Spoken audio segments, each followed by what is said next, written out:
Hello, spooky friends, and welcome to another episode of the Scaryish podcast. Woo! Oh my gosh, that one actually rang in my ears that time. Good. I'm Rama Grace, this is Adam Diaz. Hello. And we're here to talk to you guys about new stuff. Indeed. We're going to talk about some interesting topics. I'm pretty excited about it. You said new stuff, and that is 100% accurate, but I am revisiting a topic I have previously done, and I'm going to be covering Superstition Part 2. Okay. What are you going to be covering I was this like, week, wait, Robin? what is he about to say? Because I was going to say Superstitions too, but then you said... Do it. Yeah, I was like, what? Okay, I'm going to cover what is called the Dow Hill Forest. I've never heard of this, so I am pretty excited. Before we get into it, I do want to mention that if you're looking for some homegrown horrors, those are stories that you folks have sent in that wind up on our Storytime episodes. Robin, when and where can folks listen to the Storytime episodes? So we do record them live. We live stream those when we actually read them, and that's Tuesdays at 6:30 p.m. Pacific Standard Time, and you can watch us on twitch.tv/Scaryish Podcasts or youtube.com/Scaryish. Perfect. Both of Nailed which it. are free and available to use during quarantine. Exactly. So if you would like to join us, we would love to have you there. It's a really good time. And if you have a story you would like us to read, please email them to us. The email address is storytime@scaryish.com. Or you can go to any of our social medias and send us a message that way if you would like. Facebook.com/Scaryish Podcast. Instagram is @Scaryish Podcast. And Twitter is @Scaryish Pod. However you would prefer, we'd like to get them. Or go to our website, scaryish.com, and click on Contact Us. Fill out that form and send it directly to us. The more, the better. That means those Storytime episodes can keep on a-rolling. But this is a topic episode. No, we are not talking about COVID-19 and the pandemic that is sweeping the globe. However, I will release a YouTube video in the very near future, most likely this week, that just sort of goes over the facts of COVID-19, and it's not going to be anything like too over the top. Not as much as a topic would be, and definitely not like meant to be scary. I think it's already kind of scary for some folks, and it's something that's all too real for people that are already on quarantine or waiting to go into quarantine or whatever the case may be. Have you ever seen that movie? Quarantine? Yeah. No, the It one is with an awful Emily movie. Rose, where she gets stuck in a building. Yeah, it is awful. And I honestly, I watched it 2 or 3 times, but it's because my boyfriend at the time worked at a movie theater and I had nothing else to do. I just walked into the movie to watch it, and I had to walk. It's like shaky cam, makes you nauseous. It's just so bad. Right on. So bad. That sounds like a great time. So that's something Watch to Outbreak watch instead. during quarantine. You know what the thing is? Contagion is an updated, better version of the movie Outbreak. Really? I've never With seen Contagion. Matt Damon and Morgan Freeman and others. I make fun of Matt Damon because of Team America, but Ford versus Ferrari was very good. It was very good. So I definitely enjoyed that movie. All right. We're doing topics. This isn't a movie podcast. This isn't a movie podcast. Yeah. Robin, go ahead and get us started. What are you covering again? You said it already once. It's some sort of forest. So I'm going to be covering Dow Hill Forest. Dow Hill Forest. Gotcha. Hit me with that info, dog. I'll hit you with my best shot. Pretty good. All right. Oh, thanks. All right, so haunted forests are probably one of my favorite things to cover because I never really grew up around trees like this. I did grow up around trees. I am from Hawaii, so I'm used to seeing trees, okay? But forests like this, I never actually traveled to in different parts of the island. I never went there. I never walked through woods and stuff like that. You know what I mean? I definitely grew up around forests without a doubt. Well, I just think dark areas overtaken by trees is a really creepy thing. And I know a lot of people have houses that are nearby forests or even woods in your backyard, which I think is absolutely insane. Because whenever we go back to where you're from, there are people that have woods in their backyard and they don't have fences. It's just straight up, back there's the woods, you know? Yeah, that's just how it works where I grew up. It's like, It's why would you put a fence on the terrifying. woods you want to walk into? Why would you walk into them? That's the thing. I don't know, to go hunting or camping or chop down a tree for wood. Or get murdered. I mean, that depends on what's in the woods. Why don't you tell us, Robin? What's in the woods? It's just something where I think I'll walk in there and just fall asleep in the rain while I'm looking for my boyfriend who left me, and they'll just send out a search party for me, but actually I'm just depressed because he left me. What are you describing? Is Twilight. Oh, God, I hate you so much. It just occurred to me. JK, it's Twilight. Actually, New Moon. That movie was awful. Isn't that the one you always skip when you watch Twilight and you read Twilight? Yeah, whenever I watch or read the series over again, I always skip New Moon because it is the worst. I do something similar. I skip the beginning all the way to the end, and I just never expose myself to it ever if I don't have to. That one's just such a whiny baby bullshit, and it's so boring, and I just can't. No. That one specifically is the just whiny baby bullshit Twilight one? I mean... Yeah, that one's the one. Not all of them. Okay, get back to this haunted forest, which I'd rather be in than watching Twilight. No way, you would not. I don't know anything about it yet. All you're talking about is Twilight.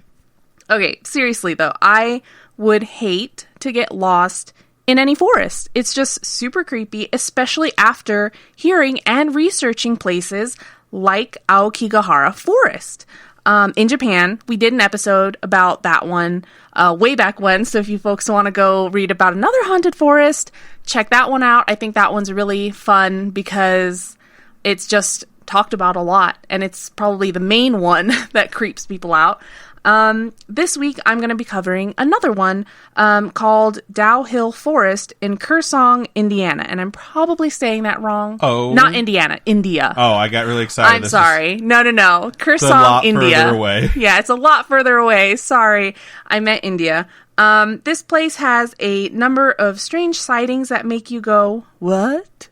And when I typed it out, I did like WAAAH. And when I read that, after I typed it out, I was like, wow. Like, wow. Like Wario? Yeah, or no, Waluigi. Waluigi's the one that says that, right? I don't know. I don't know which one says what. Yeah, no, that's all I read when I typed that out. I like that when they came out with Wario, they just flipped the M upside down and someone's like, genius. And they're like looking at Luigi and they're like, just flip it backwards. Luigi? Waluigi, whatever. Like, they just gave up. It was so... And, like, Waluigi as a character is just as pathetic as his name. Really? I actually like Waluigi. I kind of do like Waluigi also. One of the artists that I follow on YouTube, she has a sexy, like, cartoon character series, and she drew, like, a topless Waluigi with a tennis racket. It's really cute. I don't know. Anyway, so, back to the topic. Kersong is in West Bengal, which is basically in East India. It's like the eastern part of India. There's stuff on the other side of it that's included in India, but it's like the eastern side of India. This area of India is all the mountains aren't wooden. It's all wooded. The mountains are all wooded, and they're thick forests.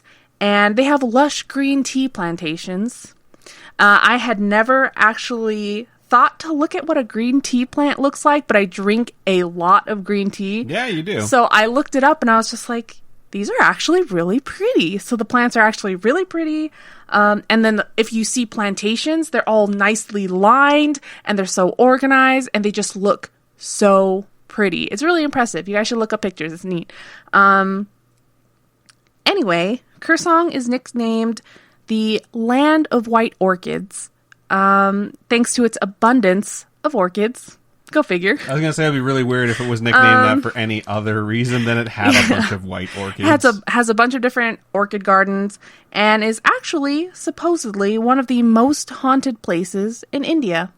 And, I mean, whether that's true or not, you can discuss it. It's up for discussion, whatever. Everyone always claims to be the most haunted of whatever. I appreciate they say it's the most haunted in India because at least they're narrowing it down. I mean, India the most haunted building in the world. Right. India is a very large country and it's a very populated country. So to say it's the most haunted in India makes me feel like, okay, cool. Everyone put up their most haunted forest from your country and then we'll compare them all. But rather than everyone just stating like, it's the most haunted in the world. I've never traveled. Just trust me. Yeah.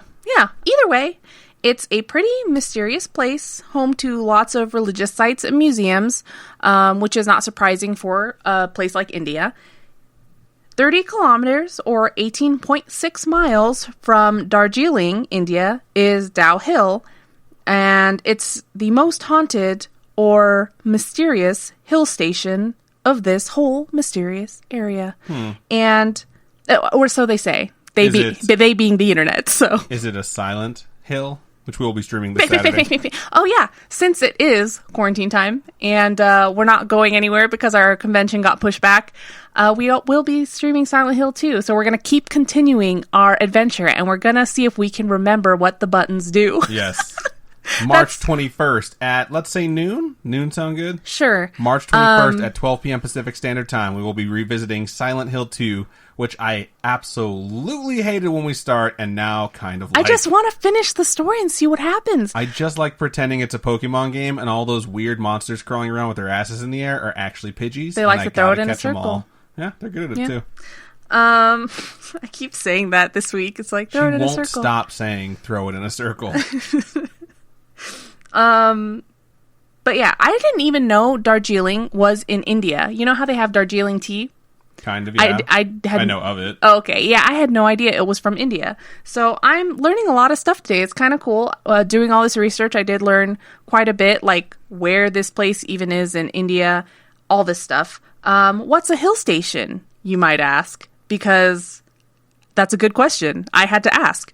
According to Wikipedia, a hill station is a town that's located at a higher elevation than a nearby plain or valley. So I'm assuming it's just like there happens to be this hilly area, there's valleys, whatever, and then they just happen to put this one town up above everything else, and you look over everything. I'm guessing that's what a hill station is. It's where you light the beacons just to let everyone know Gondor needs aid, I'm pretty sure. Oh my god. They usually use this term in colonial Asia, particularly India. I thought that was cool when I read Wikipedia. Good going. And parts of Africa and towns that were founded by European colonial leaders or rulers, whatever, in order to have towns in cooler temperatures during the summer. So I thought that was really cool. It's pretty darn Pacific. Nope. I hate that. That's one of my biggest pet peeves. It's pretty specific. For them to say, like, this is the situation in which it's used. You know, I thought that was really cool. But there are some knowledge nugs for you in case anyone ever says anything. You're like, oh yeah, hill stations, gotcha. I know what that is. During the winter months, the trees block out a lot of sun in the area, and it kind of leaves everything in this misty, foggy air. Like, everything's just covered in fog. It's like something out of a horror movie. I sent you a couple pictures, but while I was looking through pictures, I'm just like, I would be terrified to walk through this forest because it looks like you really can't see too much in front of you. Everything's just kind of covered in this mist, this fog. Would you say it's like a misty mountain? Is this from a reference to something? Lord of the Rings / The Hobbit. Oh, God. Okay. Is there smog everywhere? Like a dragon? Yes. All right. These are funnier. I hate not having a live studio audience. It's so much better when people laugh at my jokes. This quarantine has been really rough on our show. It's so weird watching shows that normally have live studio audiences that don't now. So, Spooky Mom last night was watching Last Week Tonight with John Oliver, and she was saying how weird it was because all his jokes are funny, but it's like there's no one in the studio audience laughing. So it's like a YouTube video. Yeah, but I mean, even in a YouTube video, you can add like little sound effects and stuff like that. I guess like WWE is still going on, and the stadiums are empty. So do they just have fake yelling like, "Yeah, cut his fucking head off"? I guess like all the monologues are just like weird or creepy or sad now because there's no one like to watch them. It's very much like a soap opera because it's all just like acting and then fighting. So I haven't watched any of it. I just saw someone describing it online. My favorite WWE moment / video I've ever seen is when, what's his name? Where the guy that's always like, you can't see me. John Cena, he's like trying to look for something to hit this guy with, and everyone's pointing at this Christmas gift sitting on the side, and he opens the Christmas gift, and it's a metal chair. And so he opens this Christmas gift, pulls out the metal chair, and he's like, aw. Wow. You've never seen that? I've never seen it. It's so cute. Okay, I'll show it to you later. How could you see it? You can't see him. My God, that's good. High five. I earned that one. I was patient for that one. This area is popular for its particular brand of eeriness. It's cold, it's moist, and it's not at all crowded. More like a ghost town. Get it? Hate you. Ghost town. Okay. There seem to be a number of paranormal and unexplainable things that happen here. And there are a few ghost stories that are attached to the area. It's a bit of a confusing situation because you can go and check out the natural beauty of everything because there's so much of this green and there's so much natural growth, things like that. But then you hear the horror and the ghost stories that people in the area just love to tell. And they get told by locals like it's no big deal, tell it over lunch, whatever. But there's just scary stories abound. People love it. Legend has it that there's a small stretch of road between Dow Hill Road and the forest office that they affectionately call the Death Road. Wow. That sounds like a good place to be. Sounds great. Sounds like I need to walk this road. Walk that way. Wow. I would walk 500 miles, and you went to walk that way.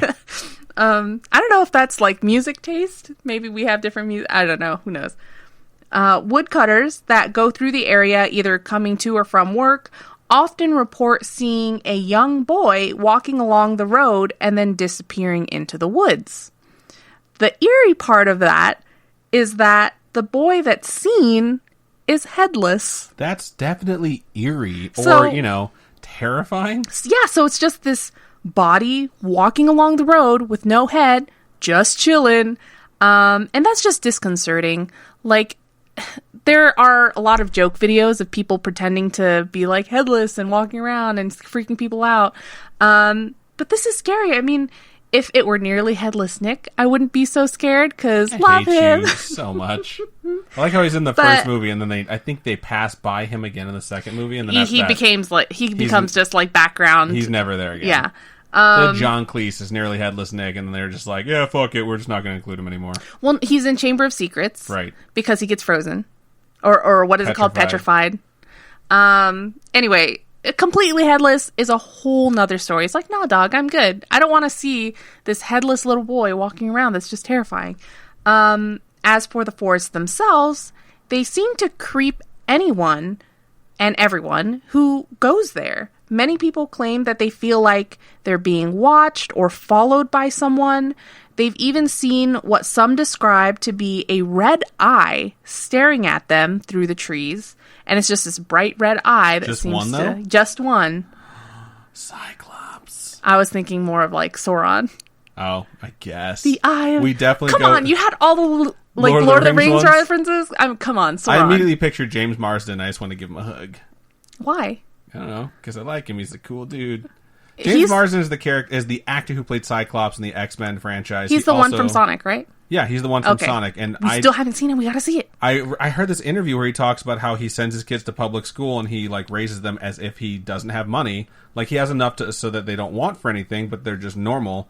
And like when his kids were growing up, everyone's like, "Your dad is Cyclops. It's so cool." And now that his kids are older, they're like, "Your dad is rich. Why do you go to public school?" And he's like, "'Cause you're normal and you're gonna work for a living. That's why." I just think he's a cool dude. That's all. Nice. I like when actors do that. They're like, no. You make your own money, bud. Right. Bud. Jeez. Bro. Brud. It was like bro and bud Your together. word for the quarantine. Brud. Brud. We're running out of bread, that's for sure. Wow. We are not, actually, ever. We only have 1.5 loaves. We also have a fuck ton of flour and yeast. Yeah, we're going to make our own bread. It's going to be great. I don't know how to do it. Run out of bread. I don't know how to do it. We'll find out. We'll post pictures. Let's see how we do with bread. Okay. All right. This big red eye. The Whispering Eye. It means vagina. I love that movie. Okay. A woman in gray is also said to be seen wandering around. And isn't there always a story about some woman in white, some woman in black, some woman in gray, some woman in red? It's like, come up with a new ghost. This is boring. Is there a ghost of a woman in red? I thought those were just hookers. Lady in red. They're not hookers. I know. They're called sex workers. Or as Archer says, they're called call girls until they kill one. He's like, "No, Cyril. When they're dead, they're just hookers." What? You've never seen that? It's I've like never... the second episode of Archer. Really? Yeah, he introduces her to this chick he knows. She's a call girl. She's proud of it. And then they accidentally, kill her. Is it the one where he shoves her into the trunk of his car? Oh, my God. And he's like, "We killed a call girl." And Archer's like, "No, Cyril, when they're dead, they're just hookers." That show is so offensive sometimes. I'm just like, what? I can't believe that show is still on. I had no idea that it was still on after 5 seasons ago, but whatever. New season comes out. Okay. So yes, woman in gray wanders around. It's said, though, that if you try to follow her, you may get lost in the dark or see her haunting your dreams. A story that likes to go around is one where those that do see this ghost continue to have the feeling of being followed or of a set of eyes that are constantly on them. And this feeling kind of torments you and depresses you to the point where it eventually leads to suicide. And some say it's the headless boy who causes this. Some say that it's the woman in gray. So maybe just steer clear of all these ghosts. Then you don't have to worry about it. I already deal with getting sad sometimes. Why would I want this other thing to make me sad? Okay, Are you going to show up sad and be like, oh, my job is already done? Then you'd have a boring job. It's said that you could go mad just by being in these forests. So you just go mad by being in these forests and then become paranoid of being followed. The sound of women screaming has been heard coming from somewhere in the forest. Similar to Aokigahara, it's said that this fear and paranoia often leads some people to commit suicide. Some think that the air is just kind of like a miasma, where you go in, it leads people to get lost, and then you kind of lose your mental awareness. It kind of overtakes you, so you don't really know what you're doing anymore. And children are often terrified of some unknown entity in these forests. Wow. Which I think is super weird, because if kids feel it, there's something wrong with it. You know what I mean? It is the site to a number of murders and suicides, supposedly, so that's terrifying. There are even reports of visitors that have gone missing in the forests, many of which are still unsolved and will probably stay that way. Visitors are advised to stay out of the trees unless accompanied by experienced locals. Many locals even avoid the woods completely in broad daylight. So people are just like, no. But that's how you know something is truly represented as haunted to like a village or a town. If people stay away during the day too, it's like if you have a place that you think is haunted in the movies or in literature, it's like, don't go there at night. Yeah, you know? But it's if it's usually like, at night. If it's real life, though, and the place is considered to be haunted, it's like, never go there. Just because the sun is up doesn't mean it's any less haunted. So that kind of rings true to me. That's what's freaking me out about this new season of Kingdom. Spoilers, you guys should watch it. It's on Netflix. Go watch it. Near these forests is a 100-year-old school. It's called Victoria Boys High School, and it just so happens to be haunted. The school has a similar creepy vibe to that of the surrounding forests, and it's kind of like this whole area was just drowned in foreboding darkness. The local people seem to believe that that's the case, that the school has kind of, what is it called when it sucks in those things? It's kind of absorbed that eerie feeling from around it into itself. Right on. They claim to hear loud whispers and boys' laughter and footsteps coming from the school through the months of December and March, which are the winter break months. So no one is supposed to be there. The school's closed, but they still hear these sounds. And some have claimed to have seen a boy staring out from one of the windows while it's closed for holidays. And, I mean, maybe it is a boy that kind of got left behind, or something like that. You know, you never know. Maybe he was like, I have no home to go home to. I'm just going to stay make here. It real sad. But that's the real tragedy. Like some Home Alone situation where he had to fend for himself. You never know. You think he had to fight off two burglars who were just hell-bent on causing punishment to themselves? What he had to actually fight off was a headless ghost and a woman in white. Or a woman in gray. He's just like, get the fuck out of here. It would make for an interesting movie if Macaulay Culkin played this person. Yeah, I could see that. Somebody do that. Like grown-up Macaulay Culkin? Exactly, yeah. Salt lines. I'm sure that's all you had to do. Put salt around all the doors. You're good. So the thing with this is no footprints, whether they be human or otherwise, have ever been found, even though they've heard these footsteps going through the building. So there's no evidence of anybody having been there. That's definitely really creepy. Or this kid is smart and he's like, mop, mop, mop, mop my stuff. Mop, mop, mop. Is that what you're singing? Yeah, mop. Yeah, mop. It's just the word mop. I'm just saying it You think multiple a times. kid is creeping around and mopping behind him? Who knows? Well, maybe he's just smart enough, to clean up after himself. You never know. Maybe. Okay. Kids in Asia learn to clean up after themselves. I was going to say, like, how many kids do you know clean up after themselves? But if you're playing the Asian card, I'll let you do that. Yeah. The headless boy has been known to be seen around the school grounds as well, so maybe he is fighting off those ghosts. School administration have no record of any accidental or natural deaths in the area, but who knows what they're hiding. They could hide things to protect numbers, make sure people still want to go to that school. It is a British-founded school, so fancy, I guess. But That makes it fancy. who knows? Some British listener It's called that went to a Victoria. shitty school is like, whatever, Robin. It's called Victoria Boys High School.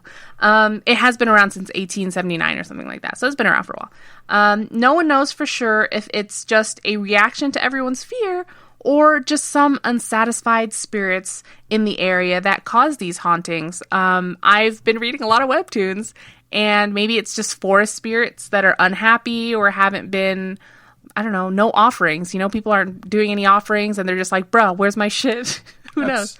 That's fair. I mean, it's ridiculous because it's based off of webtoons, but It's not based. I mean, the webtoons are based off of actual legend type stuff. I mean, like, yeah, your origin of thought came from the webtoons. Yeah. So, Okay, these stories of ghosts and murder might just be a long line of people telling the stories over and over again. And these stories become believed by numerous generations and then kind of become real. And I think we've talked about that before, where people believe in something so much that it just becomes real and it gains its own, I don't know, sentience? Something like that. I don't know. what is the movie where that happens? I know I ask it all the time on the show. I feel like it's the third time. People always answer me and let me know what it is, and I always forget. Where they all believe in the one thing and then it becomes real? Yeah, it's like a scientific study where they decide they're going to create like an entity and they flesh it out really well. Is it the Lazarus and then they all like thing? get together. No, it's something completely different. We've seen that. And they all get together and they like start like believing, like willing it into existence, and then they accidentally do will it into existence, and then it kills all of them. Candyman. So, no, it's not. Okay, keep reading. Tourist activity has grown quite a bit over the years thanks to this all these haunted tales. So if you ever find yourself in India, send us pictures. I totally want to see the area. I think that'd be really cool. I just think forests are creepy places, and you never know what you could come across or what's following you, hiding behind the trees or even in the treetops. Mothman could be up there like, holla, holla. I'm pretty sure that's the official call of the Mothman. Oh my God. That'd be so cute. I'd be like, yo, Mothman, what up? So you'd be a hollaback girl at that point. Oh my gosh. High five again. You're so good. Want some next level shit tonight? What's up? So with cloud cover like that and dark forests, it's really not hard to believe that there were any suicides, because it's a thing, like in Seattle, right? Because you don't see enough of the sun, you kind of get depressed. It's always covered in clouds, and doesn't the Northwest have some of the highest suicide rates or something like that? I'm not sure. But yeah, it's a thing. It's an actual real thing. So in this time right now, during all of the quarantine and the corona blah, you're all going to be stuck inside a lot, and you might not see the sun, and you might get depressed, but don't let those headless ghosts get to you. Wow. Open up your shades. Sunshine is the best disinfectant. Yeah. Is it really? That's just a saying. Oh, okay. Self-care during your time in quarantine. Our friend, the Snarked, is all about that self-care, and I'm totally going to take a page out of his book and kind of just like face mask, actually wash my face every day. I am excited Stuff for like some that. serious self-care and self-loathing. I have this wonderful cycle plan, but I'm hoping that it's not too severe. But Isn't it good loathing job. in Las Vegas? That's a thing, right? Fear and loathing in Las Vegas? Yeah, that's a thing. So, right on. Good topic, Robin. Another haunted forest for you all to stay out of. And before we move on to my topic, we're going to take a quick commercial break. Be-dee-dee-doop-dee-doo. Boo-doo-doo-doo. And we're back with Robin sound effects. So, this week I had an idea for what I wanted to cover back during the live show for Storytime number 109, which is the most recent one. I think that's when I had this idea. And during the episode, it occurred to me that it would be really fun to revisit the wonderful topic of superstitions. I had so much fun the first time I did it. Everyone was super engaged, so I wanted to go back to it. What's funny is that I discovered something a little odd when researching for this topic. My biggest concern with revisiting superstitions was that we covered quite a few things in part 1, and I don't want to have any overlap, you know? I know it might happen when people start talking about their personal superstitions or things like that, especially since we have more people in the community now, and that's fine, but I didn't want to have any that I previously talked about that popped back up in my script the second time, so I wound up pulling my script from episode 58, which is when we did Superstitions version 1, if you haven't heard it yet, so I could go over which ones I had covered last time. What I noticed when I did that is that Robin's topic that accompanied mine in episode 58 was the Black Death. So it seems like the superstition topic is always destined to be done when there's some sort of plague in close proximity. Wow. So here we go, spooky friends. Superstition part 2. Part of the reason I really like to cover superstitions is because it's so fun to see which ones we share culturally, where I wouldn't expect myself to share a superstition with someone from somewhere else, and which ones I've absolutely never heard of before that just sort of pop up during research. I'd also like to remind everyone to please post all over our social media, so Facebook, Instagram, Twitter, facebook.com/ScarishPodcast. Go to the Spooky Friends group or our Instagram, which is @ScarishPodcast. You can put a bunch of stuff on the episode post that will be going up when this episode goes live. And if you do post it on Twitter, please tag us. Well, that was Instagram, but yes, absolutely post on the Instagram and then Twitter. Oh. Please tag us, and you can also comment on the post for this episode, or you can use the hashtag Superstition. So superstition or superstish-ish, which is what we used last time. I don't even know how to spell superstitious. Okay. Superstish-ish, which is one we made up because we're scary-ish and it's superstition, is supers, tit-ish. That's how you spell it. So there's a tit right in the middle. And there's supers. There you go. Kind of like Total Recall. Yes, exactly. 3 boobs. We want to hear your superstitions. So let us know. So one that I did not cover last time is one that I've actually been thinking about a lot because it's been very rainy in the desert that is Las Vegas, which is kind of odd. And I couldn't help but wonder why the hell I'm not allowed to open an umbrella indoors. I've always been told it's bad luck to do so. Yeah, me too. And unlike some of the others I'm going to cover this episode, this one doesn't have years as like a penalty attached to it. Opening an umbrella indoors means that bad luck will quote-unquote rain on you. Ooh. That's sort of where it comes from. What's really interesting is studying the origins. It is apparently coming from Victorian England, where umbrellas at the time when this happened were basically metal-spoked death traps with a tarp attached to it. Like, that's what essentially an umbrella was back then, was a bunch of metal spokes with like a waterproof like tarp so it would spread out. So obviously if indoor areas were cramped, if you open an umbrella, you could wind up performing a fatality like Mortal Kombat. So historians... Mortal Kombat's canceled, so... Yeah, the Mortal Kombat tournament has been canceled due to COVID-19. Shao Kahn was nice enough to announce it, that they care for all the fighters. So Johnny Cage, Sonya Blade, we're very happy you're going to be okay. Liu Kang. I thought you were going to say Luke Cage. I was going to be like, different universe. But historians think the idea of bad luck, quote-unquote, raining on you if you open an umbrella indoors originated around this time to discourage people from opening up umbrella indoors because it was dangerous and could cause a bloodbath. So I do wonder if they had like the button press umbrellas back in the day, because those are my favorite umbrellas to open. The one I have now is a really big umbrella, and you have to like push the latch down and then like scooch it up, and that's how it opens. But for a long time, I had one where you just press a button, it's like whoop, you know, it's like spring loaded. Yeah. It was so much fun. So I understand the temptation of wanting to open an umbrella wherever you're at. Have you seen the video where someone does that? It's a spring-loaded umbrella, And it but just then shoots off? It shoots off into the sky, and the whole top of the umbrella just floats off like a kite. That'll teach him. So, but he opened it outside, so that was bad luck. Who would have guessed it? But, I mean, like I mentioned, this is a superstition that does not have a time period associated with it. It's just going to rain down on you, you know? It's weird to hear that, because I feel like I need more specifics. Like, what's my specific punishment or time period I'm going to be punished? It's just bad luck. Maybe you'll stub your toe against your bed. If it's raining down on me, what constitute? Is it going to happen a bunch? Is there going to be stuff spread out over a long period of time? I need to know more. Something like breaking a mirror gives me that. Now, I'm not sure about you folks, but breaking a mirror... 7 years bad luck? 7 years bad luck. That's what I've always heard, too. That's what I've heard. That's where I'm from. I'm from the Midwest. You're from Hawaii by way of Texas. So it was 7 years bad luck for you, too. I don't know who else has heard about breaking a mirror being bad luck. I'm curious to hear if there's a different time period attached to it. Because after I dug into the history of this one, I realized... why this is. It's super interesting. Really? And why 7 years is the number they picked. It wasn't an arbitrary number. Mirror manufacturers got it bad. Yeah, because if you break a few mirrors in a day, like, you are fucked for life. And that sucks. It's not your fault. But apparently this one is old. Like, old. Like you? Fuck you. Like, older than Jesus old. So, really old. I mean, Jesus wasn't that old when he died. Okay, cool. Well put.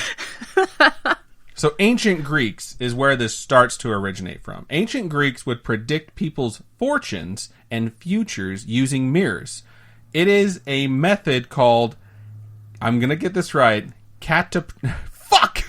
I'm going to get this right. Catoptromancy. Nailed it. One of the methods for predicting the fate of someone who was ill is to put a mirror into water and have the afflicted person look into the water bowl at their reflection. So like a pensieve. Like in don't Harry know what that Potter? is. It's that big shiny bowl in That Harry you put your mirrors, or you put your memories into? Yeah. Yeah, if you had a mirror at the bottom of it. So you're taking a naturally reflective surface and putting a mirror into it, and then you're having someone who's ill look at their own reflection in the mirror, which is then under the water. So stick with me here. You have that face. If your reflection in the mirror looks normal, you are going to be okay. This sounds like it's going to be terrifying. If your reflection is crooked or distorted, things do not bode well for your recovery. Okay, what if the water's all chip-choppy? Then you should take your time looking into it, dickface. Like, that's pretty easy. It just means you're dumb, and you're probably not going to survive if you look in immediately after putting the mirror in, the water's all choppy. That's on you. I mean, that's your fortune. Take your time with it. Like most things the Greeks came up with, the Romans embraced it, and then, of course, changed it. So the Romans believed that a person's health cycled every 7 years. And every 7 years, your body essentially hit the reset button. And they would use this exact method for predicting if you're going to get better or not, to predict how your next cycle would go. So if they know you're at your 7-year mark and you're about to enter like your new cycle of health or whatever, they would get this whole thing set up and have you look into it. So if you saw your broken image in the mirror, those 7 years were not going to be kind to you. Eesh. So Okay. a broken mirror means 7 years bad luck. And that's where this one comes from. It wasn't even like cool to know. a literal broken mirror. It was the image of you reflecting back. So obviously if you have a broken mirror, then yeah, you're fucked for 7 years. Why'd you use that mirror in the first place? Well, what if my face is just fucked up? Well, I mean, then you're just ugly, and that sucks. Ironically, one of them I didn't put in here is that if you eat misshapen fruit, like berries that aren't like perfectly shaped, I think it's Korea or somewhere in Asia they believe this, if you eat that while you're pregnant, your baby will be ugly.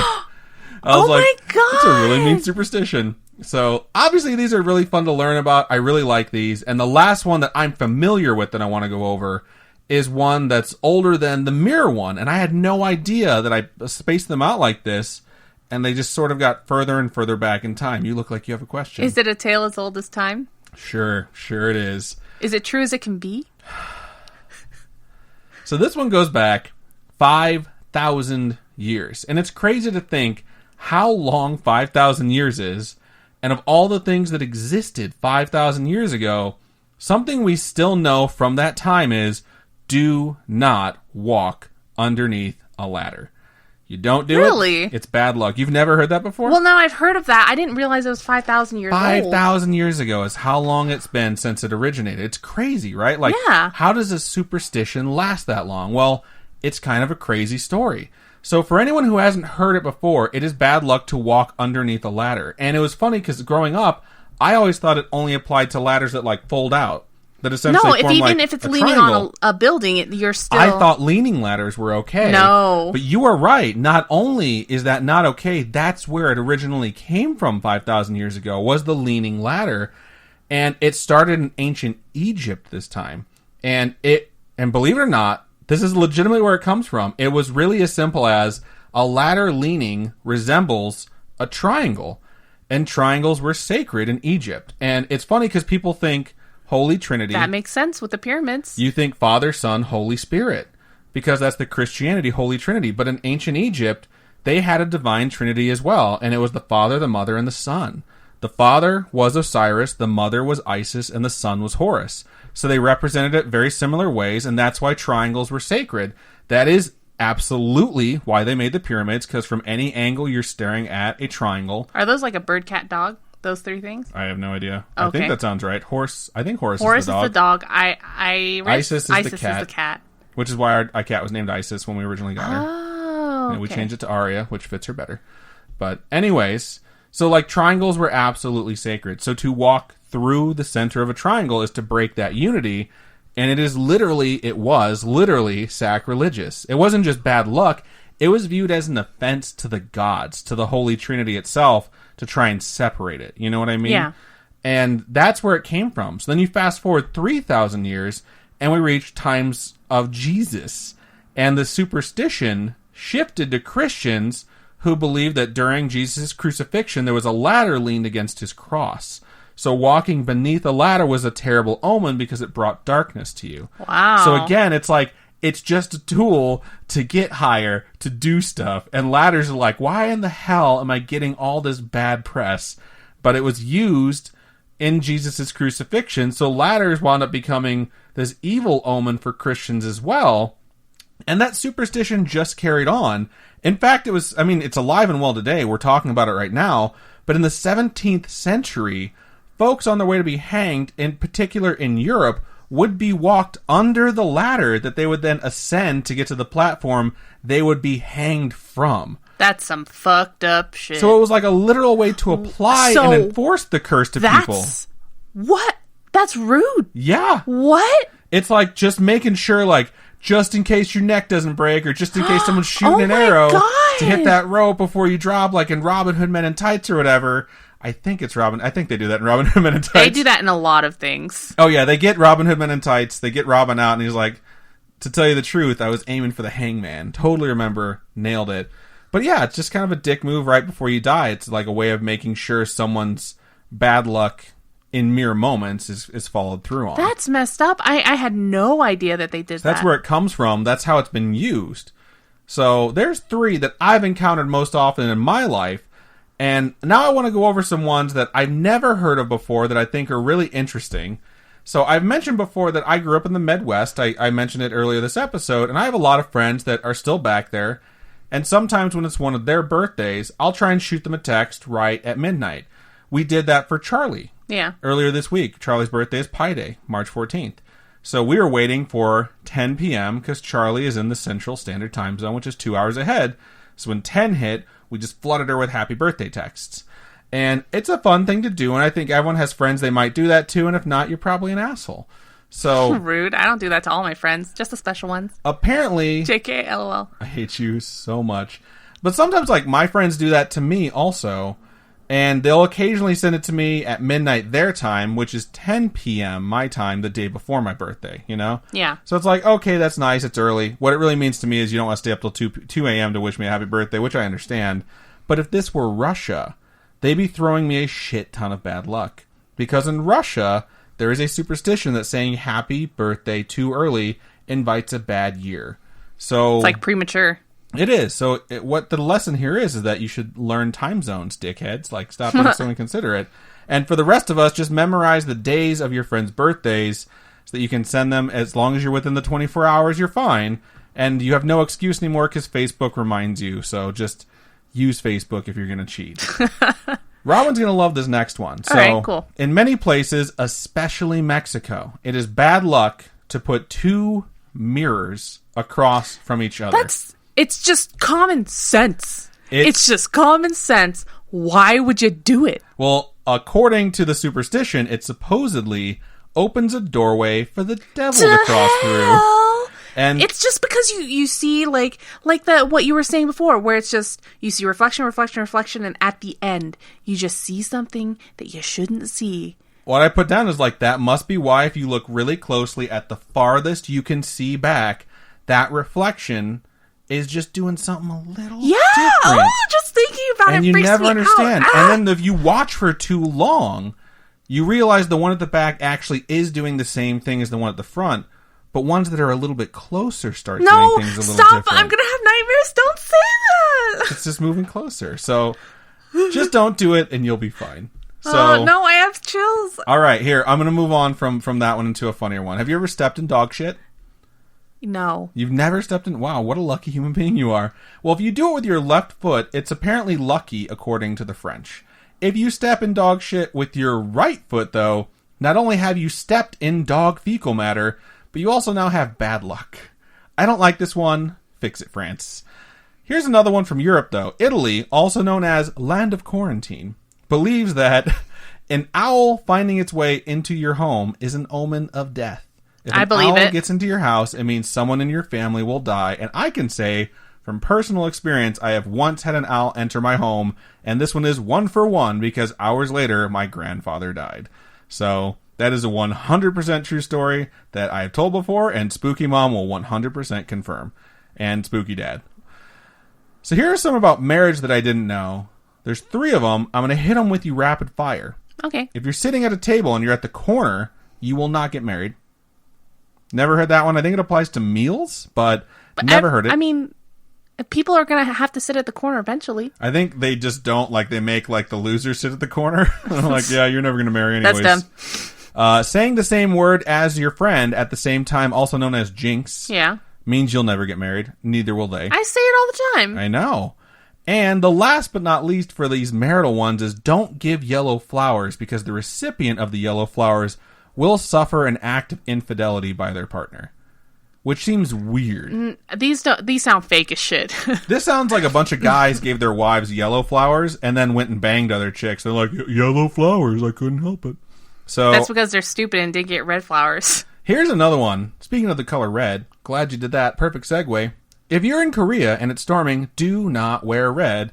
Koreans believe red attracts lightning.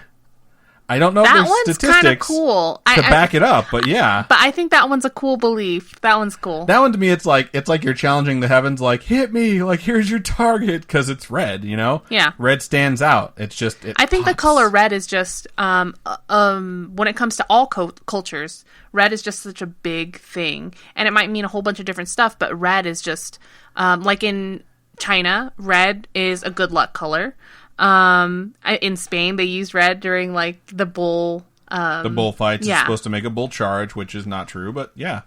Red, like, there's a superstition, and I don't know if this one is carried from anyone else. Red cars are bad luck. They mean you're going to have accidents, you're going to have mechanical problems, you're going to get tickets. Is that bad luck, or is it just statistics? I don't know. All I can say is that I heard that growing up, and when I got my first car, I was 16. My dad said, I'm going to buy you a car. It's going to be a piece of crap, but it's going to be yours. And I said, you know what, that's great. He said, what do you want? I said, there's a bunch of different cars I want, but if you're buying it for me, the only request I have is don't make it red. Buy me what you think is the best deal. Was it red? And of course, he gets me a fucking red car. So I got like 3 tickets right away, which totally was the car's fault and not the fact that I drove 90 everywhere. And then I also got into a car accident with the car because someone ran a stop sign. One of the only times I wasn't speeding. Someone ran a stop sign and we collided and it absolutely destroyed my car. And like, that was one of the times I was actually being careful and diligent. So I do think red cars are bad luck. But that's just me. The color red is like in a lot of these, I feel Sounds like you just drive like an asshole. I wasn't driving like an asshole when I wrecked it, though. That was just someone all else. Your tickets. Yeah, absolutely all my tickets. Someone else was driving like an idiot when I wrecked my car. But before I get into my last thing, which is a personal story about confirmed superstition, I want to do a quick recap on a previous superstition I talked about. So you remember the one about Jennifer Aniston? Yeah. How she has a fear of flying, but she flies all the time. So when she crosses the threshold into the plane, she does it with the right foot and taps the side of the plane. Yeah. So about Isn't a it month. double taps the side of the plane? Too? I think it was double taps. I couldn't confirm, so I just put taps with an S. So about a month after our episode came out, in fact, it was less than a month after our episode came out where we talked about it, there was an incident. So when they were taking off, and it was her birthday, they were like going to Mexico for her birthday, there was an explosion that they heard on their plane as they were taking off, and they still got in the air just fine. But about 2 hours later, they were notified from the airport they had departed that tire debris was found on the runway after their departure. Lord. And they realized that their front tire had exploded. And they were going to need to turn back around. And they had like emergency crew ready because they had to make an emergency landing missing a tire. And she was actually with Jimmy Kimmel, the talk show host's wife, in the plane, and Courtney Cox, her co-star from Friends. And when they told them this, they were all like, okay, well, let's all text our families, let them know we're making an emergency landing. Things might get rough, just in case. So Courtney Cox texted her kids like, I love you all. Almost like it was goodbye. And then Jimmy Kimmel's wife actually texted Jimmy Kimmel and let him know. And he said on his show he was really nervous, and he started Googling, can you make a landing with a missing tire? But because she's so used to him being like a prankster and always just talking shit, basically, his reply to his wife was, quote, I just signed up for Tinder, but I promise not to activate it until we know what's what. Oh my God. Then she sent him something back, which he wouldn't say what it was, and then he sent her a picture of himself shirtless, saying, this is going to be my profile picture. But they did land safely, and everyone was okay. So I think it's funny that about a month afterwards, she had not had any incidents using this ritual. I stole the ritual from her because I was nervous about a trip I think we were taking to... We were going to Japan. Jersey. It was the Jersey trip. Oh, okay. And I was just like kind of nervous, and then I took it, and I apparently used up all the luck. And so her plane wound up having mechanical issues, and that is kind of scary stuff. So sometimes it just runs out, I guess. So last time, when we did Superstition episode, I closed with a personal story about superstition and how it had affected my life in the past. It was a story about my high school's baseball team, their amazing winning streak, and my friend's shitty, stupid girlfriend who ruined everything. This time, I'm going to tell you a different story. Is it also about baseball? It again involves the same friend. It again involves baseball. This time, though, instead of talking about a curse that was placed, we're going to talk about how we broke a curse. And by a curse, I actually mean curses. And this is no bullshit, all 100% true. No grain of salt is necessary unless it's on your margarita glass because you're kicking back. Drink up, bitches. It's superstition time. Wow. So that was just such a long walk to get there. Was it, though? I wasn't really trying to walk to get there. So... Oh, that's right. We're sitting back. Yeah. I've mentioned this story in passing previously, mainly on the live streams, but I will now tell it in its entirety. The year was 2004. The date was October 16th. The hour was late. We'll call it late 05 because I can't really remember. The place was my parents' house. I was sitting on the right-hand side of a couch in our family room, so my right arm could be on the right armrest. My friend had just arrived. We were preparing to go to a party and get, as the kids say, real fucked up. Oh my God. The friend, we will keep him anonymous, but for the sake of the story, we will call him Johnny Sweet Cheeks. Johnny Sweet Cheeks came in and sat down for a moment, taking the left-hand seat of a separate sitting entity known as a love seat, which was about 7 feet away. One of the couches was on a wall. The other couch was perpendicular to it with a walking path in between. All right. So he basically took that seat because when you sit near a friend, you want to be close, but you don't want to be on the same couch. Why not? It's a way you can sit near your friend and say, kind of like, I'm not a homosexual, but if I were, you'd be my world, dog. Aw. So that's where we're sitting, and I switched the channel on the TV to a little thing called baseball. And I wanted to check the score before we took off, because what kind of baseball was on TV, you ask? American League Championship Series baseball was on the television. In particular, Game 4 of Yankees versus Red Sox. It was inning number 9, so it was the end of the game, and Boston was down by 1. It was a best-of-7 series. Best-of-7 series means first to 4 games wins. And Yankees were already leading this series 3-0. So, pretty much a done deal. The Boston Red Sox hadn't won a World Series since 1918. In order to get to one, they had to beat the Yankees 4 times in a row. It was the 9th inning, and they were 1 out away from losing and just being out of the playoffs entirely. This was known as the Curse at the Bambino, and it had been affecting them, like I said, since 1918. Very famous to that point. I don't know if anyone's talked about it since then. Really? No one really talks about the fact that the Boston Red Sox had a curse. When the curse is active, of course, people talk about that. In addition to this, at that point in baseball history, no team had ever come back from a 3-0 series deficit. So, to that point, you might as well have just skipped the game. Like, just have a dart in the outfield. Like, who gives a shit? Oh my god. A dart is a cigarette slang in Canada. We're watching a lot of Letterkenny again. That night, in answer to the question, who gives a shit, Johnny Sweet Cheeks and I gave a shit. That's who. We decided we would watch the game till the end and then head out. Then, the Red Sox got a guy on base. So we're like, doesn't matter. They're still going to lose. There's 2 outs. It will be over momentarily.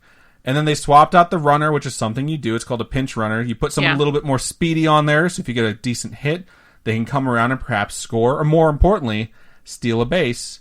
And if they get to second base, a normal hit will typically bring in the run. It's called scoring position. And wouldn't you know it, those gosh darn Red Sox drove them in. Gosh darn. And it was a tie game. And we decided, hey, maybe, just maybe, combined, me and him, sitting exactly where we're at, we could be Boston's little good luck charm. Aww. Because they hadn't had anything really going right for them all night, but since we turned it on and we're sitting there, things were looking up.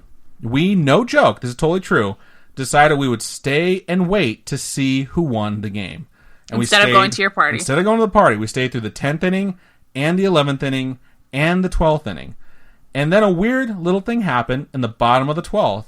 A guy named David Big Poppy Ortiz. I mean, I love it when you call me Big Poppy. I hate you so much. He hit a home run. 2-run home run.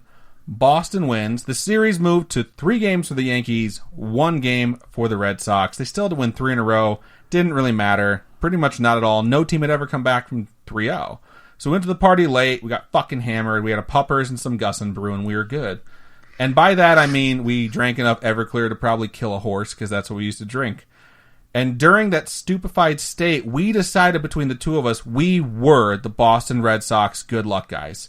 Like him, a White Sox fan, and me, a Cubs fan, somehow combined, we sitting there were going to make the Boston Red Sox do what they had never done before and what no one had ever done before, and come back and win this fucking series.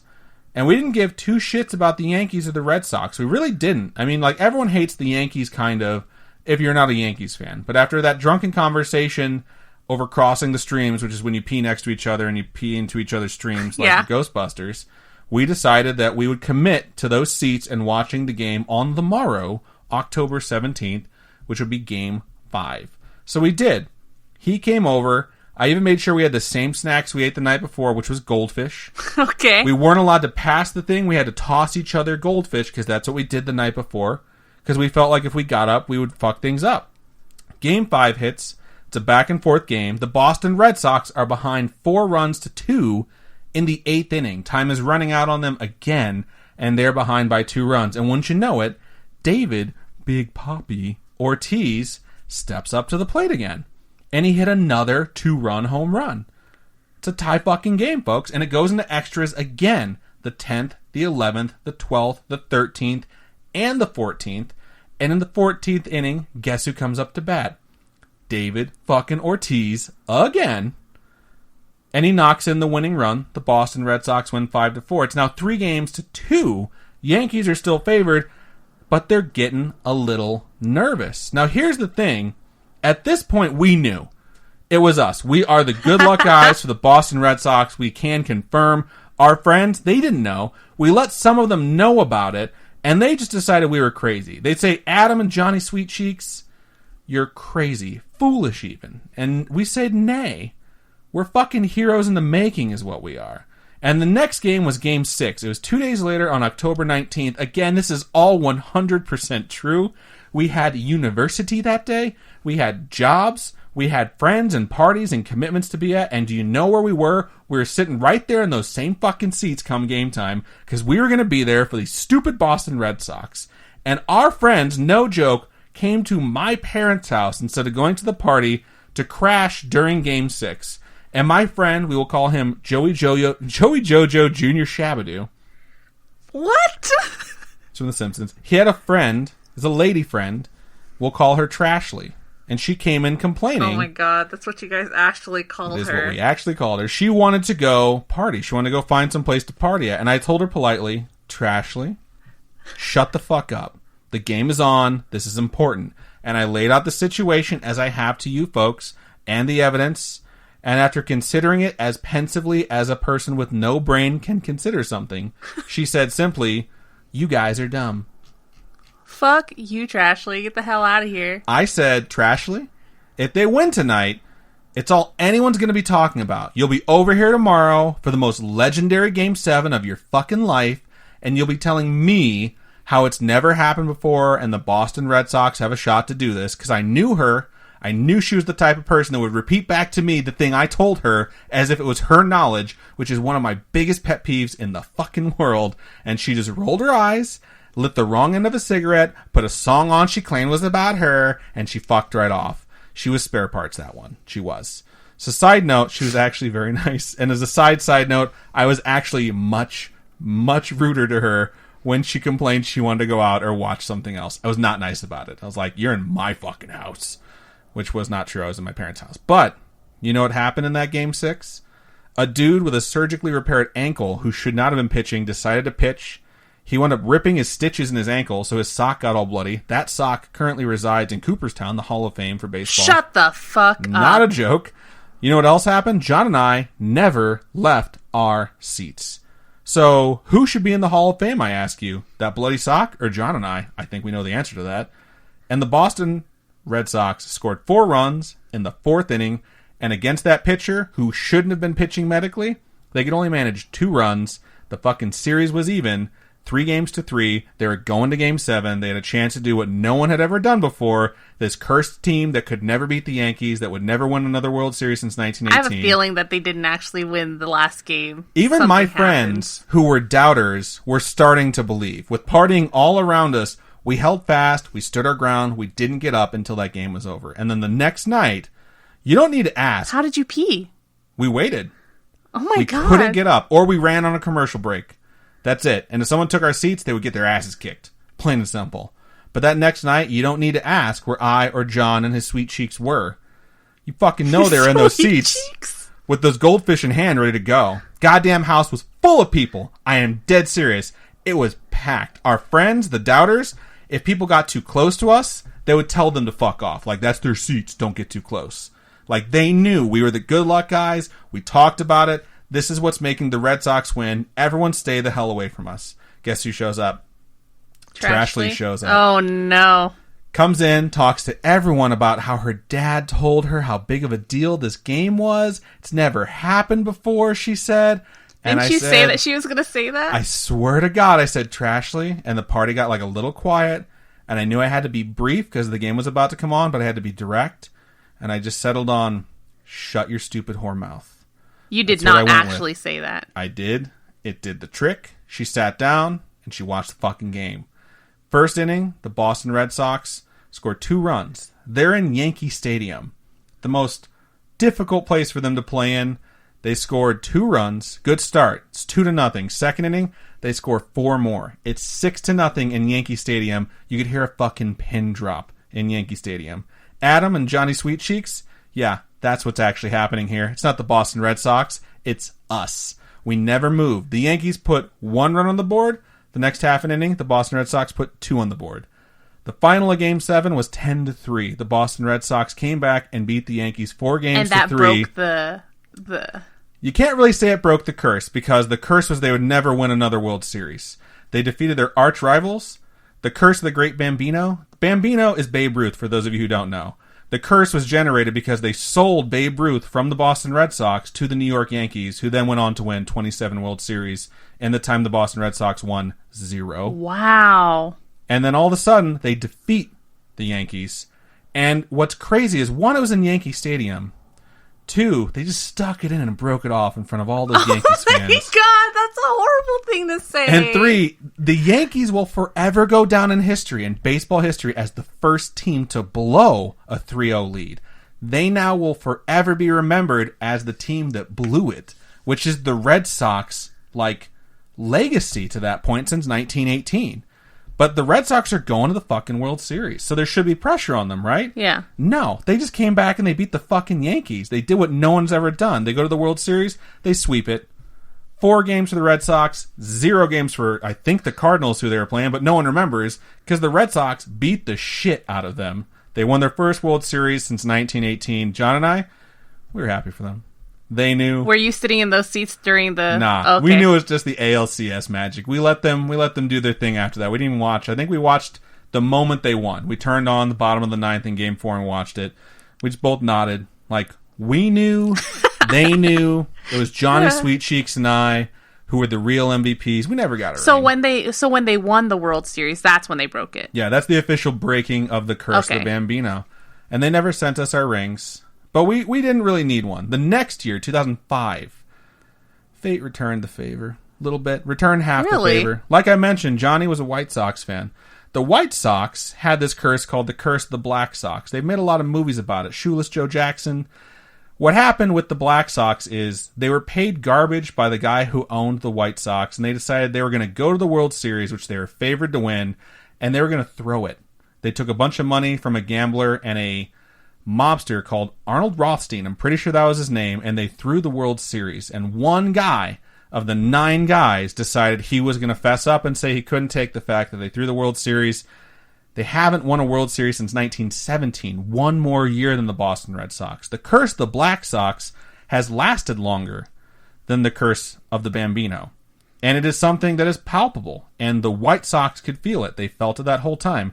2005, guess what happens? The White Sox go to the fucking World Series, and they sweep it 4-0. Wow! The curse of the Black Sox was broken the very next year. John was so overjoyed. I've never seen someone pass out from happiness, except you. And we were partying. That's fucked up. We were partying so hard, and John was just overjoyed. He didn't really get that drunk. He laid down on my couch and he slept the peaceful sleep of a man who just had his dreams fulfilled. Aw, that's cute. That is totally 100% true. And now me, I had to wait a minute. I had to wait 12 years after the breaking of the curse of the Bambino, because the Cubs curse, like I've gone over, which, by the way, I think is episode 75, the curse of the Billy Goat, was that they never even make it back to a World Series. So they just needed to get through the NLCS. They broke that in 2015 or whatever. 2016 right? comes around, and guess what? They wind up making it to a World Series. But in the World Series, they're facing a really good team.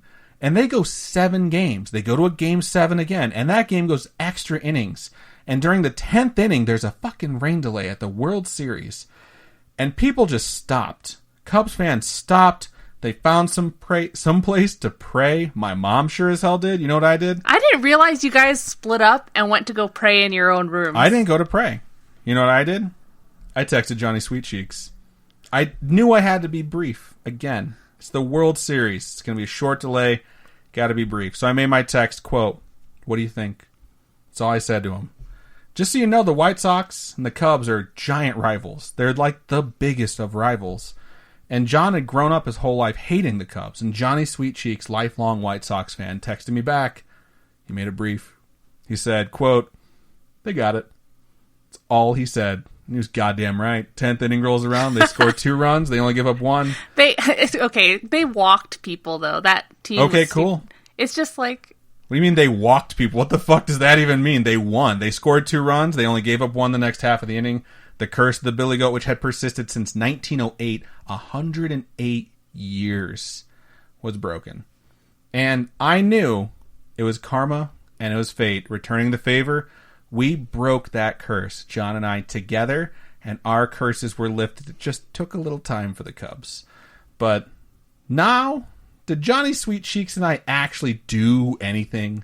Is it somehow possible that our asses in those seats somehow affected the 2004 ALCS outcomes in games 4, 5, 6, and 7? Probably not.